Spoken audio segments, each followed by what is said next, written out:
చేస్తున్నారు అధికారులు. అయితే ఈ విషయం ఇలా ఉంటే తాజాగా ప్రకాశం బ్యారేజీ ప్రమాదంలో పడేటువంటి పరిస్థితి నెలకొంది.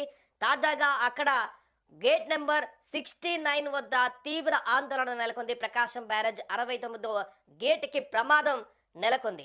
తొలుత ఎగువ నుంచి ప్రకాశం బ్యారేజీ వైపునకు ఒక బోటు రావడంతో ఎక్కడైతే కృష్ణానదిలో ఒడ్డుకి బోట్లను నిలిపి ఉంచుతారో ఆ బోట్లను కూడా ఈ ప్రవాహానికి స్పీడ్‌గా వచ్చి వరద ప్రవాహంతో పాటుగా ప్రకాశం బ్యారేజ్‌కు వద్ద భారీ మోటార్లు అనేటివి గేట్ నెంబర్ 69 వద్దకు చేరి ఒక్కసారిగా గేట్‌ని ఢీకొనడంతో అక్కడ పూర్తిగా కొంతవరకు గేట్ పైనున్నటువంటి బీమ్ కూడా కూలినట్టుగా కనిపిస్తుంది. పూర్తిగా బీమ్ అంతా కూడా చాలా భారీ ఎత్తున దెబ్బతిన్నది. ఈ ఘటనలో గేట్ లిఫ్ట్ చేసేటువంటి ప్రాంతంలో కూడా పూర్తిగా డ్యామేజ్ అయింది.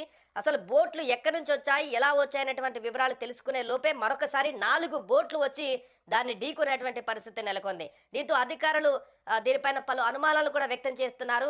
ఏదేమైనప్పటికీ కూడా భారీగా అక్కడ వరద ప్రవాహం కొనసాగుతున్నటువంటి సందర్భంలో ఇంత భారీ బోట్లనేటివి కూడా ఆ ప్రకాశం బ్యారేజ్‌లో ప్రవాహానికి కృష్ణానది నుంచి కొట్టుకుంటూ వచ్చి ప్రకాశం బ్యారేజ్ వద్ద 69వ గేటు వద్ద భారీగా ఢీకొనడంతో ఇప్పుడు ఆ గేటుని లిఫ్ట్ చేయడానికి కూడా లేదు. దాన్ని కంప్లీట్‌గా మరమ్మతులు చేయడానికి కూడా లేనటువంటి పరిస్థితి నెలకొంది భారీ ప్రవాహంతో. ఒకవేళ ఎగువ నుంచి వచ్చేటువంటి వాటర్ ఫ్లో ఎక్కువ గనుక ఉన్నట్లయితే అన్ని గేట్లు ఎత్తేటువంటి పరిస్థితి ఉన్నట్లయితే 69 గేటు వద్ద పరిస్థితి ఏంటి? దాన్ని ఎలా ఇప్పుడు ఉన్నటువంటి కొట్టుకు వచ్చి అక్కడ ఢీకొన్నటువంటి భారీ పడవ కూడా బోట్ కూడా అదే గేటు వద్ద ఢీకొన్నటువంటి ప్రాంతం వద్ద ఇరుక్కొని ఉంది.